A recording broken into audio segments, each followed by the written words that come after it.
माणूस माझा देव आहे हा मंत्र देणाऱ्या हिवरा आश्रम तालुका मेहकर येथे स्वामी विवेकानंद जन्मोत्सव सोहळ्याची सांगता एका अभूतपूर्व महापंक्तीने झाली।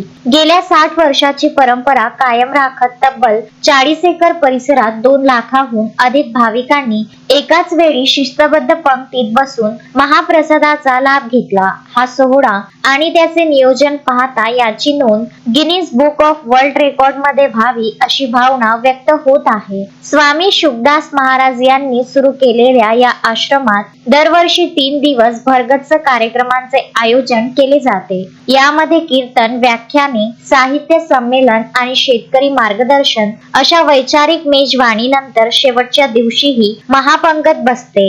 यामध्ये 251 क्विंटल गव्हाची पुरी आणि 101 क्विंटल वांग्याची भाजी, 35 बॅरल तेल आणि 300 क्विंटल एकूण धान्य 100 ट्रॅक्टरच्या सहाय्याने मैदानातील प्रत्येक रांगेपर्यंत महाप्रसाद पोहोचवला जातो। 2,500 ते 3,000 स्वयंसेवक दिवस रात्र या महाकाय नियोजनासाठी परिश्रम घेतात। कोणताही जातीभेद न पाडता लाखो लोक एकाच रांगेत बसून जेव्हा प्रसादाचा आनंद घेतात तेव्हा सामाजिक समतेचे एक आगळेवेगळे दर्शन घडते। मोहम्मद फारूक, विदर्भ न्यूज, खामगाव।